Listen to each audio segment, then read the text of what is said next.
آج 8 نومبر ہے۔ اردو کے اس دور کے سب سے مقبول شاعر جان ایلیا کا یوم وفات ہے۔ جان ایلیا کا تعلق امروہہ سے تھا اور آزادی کے بعد وہ 1957 میں امروہہ سے کراچی چلے گئے تھے۔ جان کی شاعری کی بنیاد کیا ہے؟ کون سی ایسی چیزیں ہیں جو ان کی شاعری میں ہمیں سب سے زیادہ نظر آتی ہیں؟ دیکھیے، جان کی یہاں شاعری جو عام طور سے مشہور ہے اس میں کیا ہے کہ غم، یاس، مایوسی، نا امیدی، ناکامی، یہ چیزیں ہمیں بہت نظر آتی ہیں۔ تو اس کی کچھ وجہ ہیں اور ہم آج انہی وجہوں پر بات کریں گے۔ جان نے کسی سے محبت کی تھی اور وہ اس محبت میں ناکام ہو گئی تھی۔ پہلا غم تو ان کا یہ ہے، محبت میں ناکام ہونے کا، غم جانا۔ دوسرا غم انہیں تھا امروہہ چھوڑ جانے کا غم، یعنی اپنے وطن سے الگ ہو جانے کا غم۔ تو ایک غم جانا اور دوسرا غم وطن، یہ دو چیزیں جان کی شاعری کی بنیادی چیزیں ہیں۔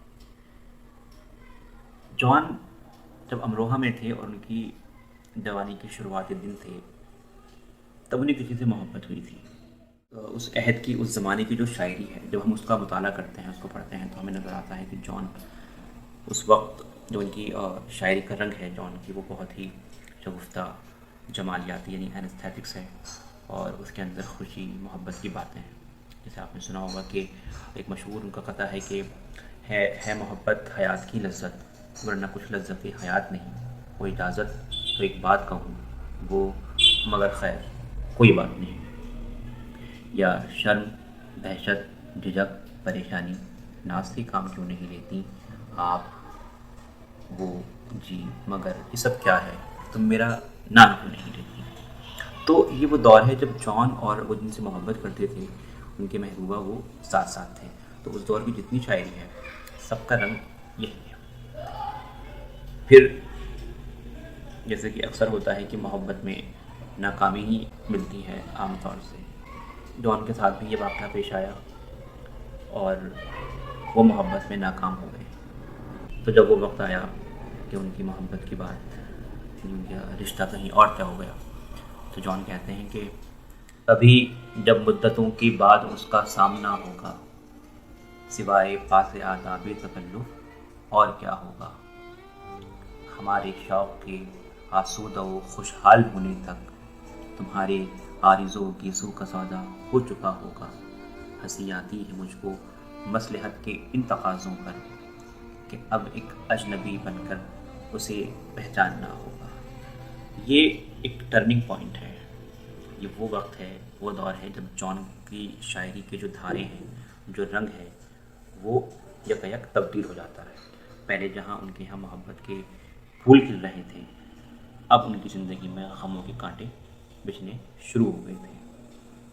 شاید انہیں یہ احساس نہیں تھا کہ وہ جس سے اب بچھڑ رہے ہیں، اس سے بچھڑنے کا جو درد ہے اور وہ تکلیف ہے، وہ آگے بڑھ کر مزید شدید ہوتی جائے گی۔ پھر وہ وقت بھی آیا جب جان کی محبت ہمیشہ ہمیشہ کے لیے کسی اور کے حوالے کر دی گئی۔ جان نے اس کا شدید غم اٹھایا، تکلیف اٹھائی، اور ان کے نام ایک نظم ہے ان کی، فارحہ، اور انہوں نے اپنی محبوبہ کا نام فارحہ رکھا، حالانکہ یہ ان کا اصل نام نہیں ہے، یہ ایک فرضی نام ہے جو جان نے رکھا ان کا۔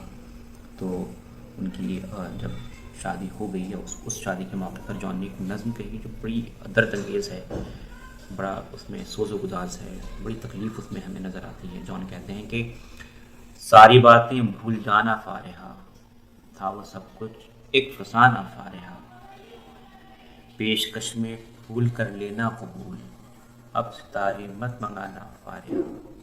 تو یہ نظم جان نے اس وقت لکھی جب ان کی محبت کسی اور کے حوالے ہو گئی۔ حالانکہ اس کے بعد جان نے ایک اور ان کی مشہور غزل ہے کہ جب وہ دونوں الگ ہو رہے ہیں تو انہوں نے کہا کہ ہم اس طرح الگ ہو جائیں، کوئی دشمنی نہ ہو آپس میں۔ تو وہ جو ایک نظم ہے ان کی کہ نیا ایک رشتہ پیدا کیوں کریں ہم، بچھڑنا ہے تو جھگڑا کیوں کریں ہم، ہماری ہی تمنا کیوں کرو تم، تمہاری ہی تمنا کیوں کریں ہم، خاموشی سے ادا ہو رسم دوری،